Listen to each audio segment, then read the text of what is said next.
Welcome to 5 Simple Rules for College Parents.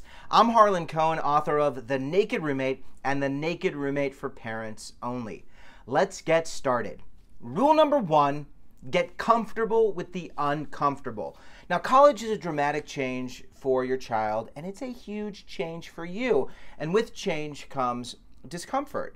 For example, you're going to look in the mirror and you're going to be like, wow, I'm so young and so attractive. How could I possibly have a child in college? And your student is going to be going through so many new experiences. The number one challenge I see students face is they fight uncomfortable. And when you fight uncomfortable, it consumes 100% of your time. So one of the tricks I like to use is to rename the first year the Getting Comfortable year. When you call it the Getting Comfortable year, it gives your child room to feel a little discomfort while working through all the normal, natural changes. Now, there are 5 big transitions your child's going to go through this first year in college. The first is social, then there's emotional, then physical, financial, and academic. Social, emotional, physical, financial, and academic. Now, I host a longer form version of 5 Simple Rules for College Parents. And during this live event, you can participate with me.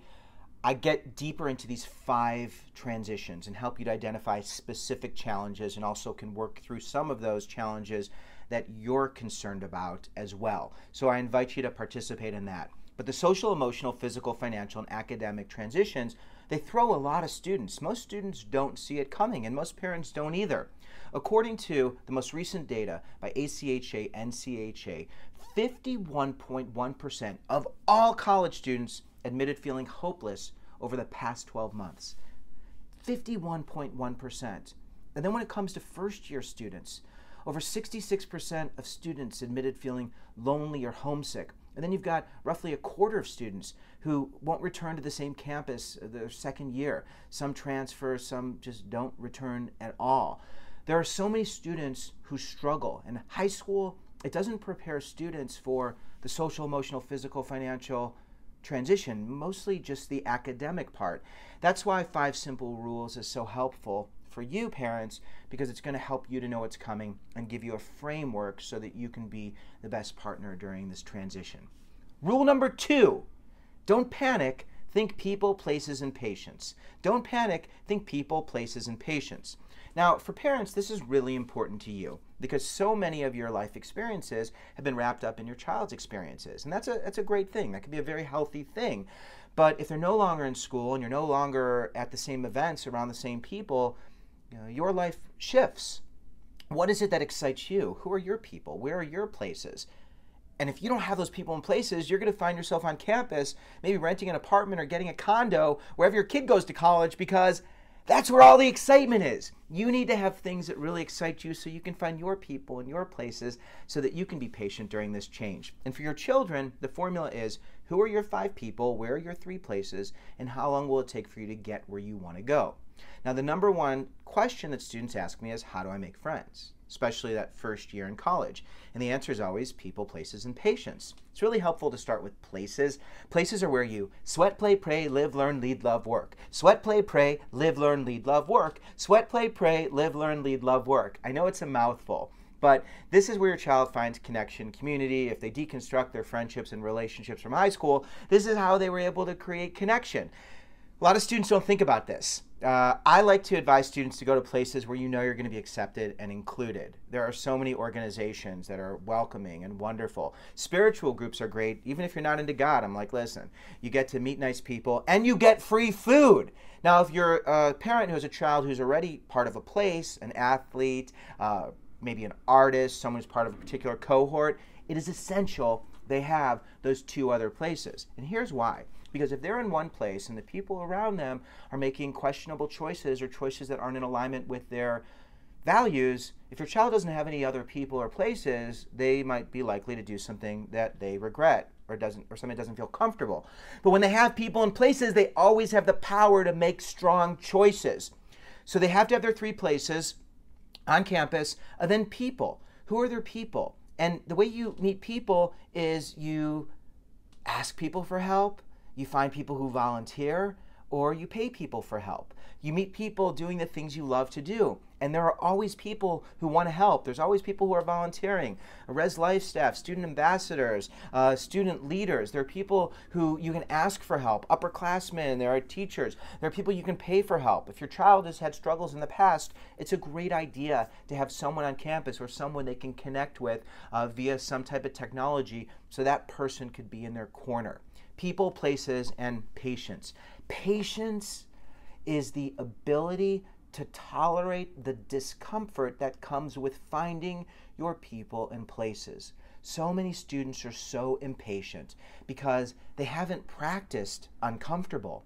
So as a parent, understanding their people and places and giving them permission and time to work through the process of finding your connection and community. Rule number 3. Their struggles belong to them, but their victories belong to you. Congratulations, you get all the victories. And of course, I'm being a little bit silly, but the struggle is part of it. I went to college and I was miserable. That's why I do this. I was at an amazing school and I really struggled. And when I struggled, I couldn't just text or call or show my parents like how sad I am. I had to wait till the rates were low, or I would really be uncomfortable because my dad would get really mad. And I had to plan where I was going to call someone because I was attached to a wall. Many of you have gone through this, or if you're a first-gen parent, it is so challenging when your kids are uncomfortable, but if you give them permission to struggle and understand it's part of it, that's how they become seasoned. That's how they get to marinate in their misery. For the first time in the history of parenting, there's no natural divide between child and adult because technology has brought us all together. And as a parent, you need to really understand what's coming and help to guide your child, because when they're feeling these uncomfortable feelings, they need to practice. They need to work through this. If you have a child who's younger, who's still in high school or even middle school or elementary school, this idea of practicing uncomfortable down the hall, so they're going to be great should they struggle across the country. And again, if you have a child who's had issues where they've struggled in the past, making sure that they have people in places before they arrive on campus, especially therapists or someone who's in the medical field who can be in your child's corner just in case to guide them and support them along the way. Rule number 4, apply the 24-hour rule. The 24-hour rule is great. If you like wine, enjoy some wine. Go to the movies. Go to a spa. Relax. Here's what's going to happen over those 24 hours. Number 1, the problem's still going to be there. Number 2, the problem will be fixed. And number 3, a new and exciting problem is going to come up and replace the problem you've been working so hard on. So your solution is not going to matter because there's already new problems for your child to work on. Now, of course, if there's something dangerous or life-threatening, it's a different situation. You can call on the people and places and ask them how to help your child so that they can work through those challenges. But if you have people and places and your child can be patient and you can be patient, then you can give them room to process for that short amount of time. Rule number 5, ask them the question, what do you think you should do? And don't say anything. Give them time to figure it out, even if you know the answer. And after 24 hours, if they struggle, that's okay. And if they want help and you can ask them, do you need help? You can offer help by suggesting places they can find resources and people they can reach out to. This is why going to orientation, going to events, parents who are juniors, who have juniors and younger children, when you're on campus, really thinking people, places, accumulating an inventory so that you can point your child to those resources, and giving them permission to get comfortable with the uncomfortable. If you've enjoyed 5 simple rules for college parents, I invite you to pick up a Best First Year All Access Pass. This will get you and your family a ticket to all my live online events. You'll get to participate in the extended version of 5 simple rules for college parents, where I can address your questions, speak directly to your concerns. I'm also hosting a live event for students. You're welcome to participate as well. 17 things you need to do before going to college, 7 money must-dos, college after dark, and then see it, believe it, make it happen, a leadership session. And I'm hosting monthly live Q&A sessions for students and parents. I'm so grateful to be in your corner. I'm so grateful to be in your child's corner. Thank you so much. Again, I'm Harlan Cohen. Have the best college experience.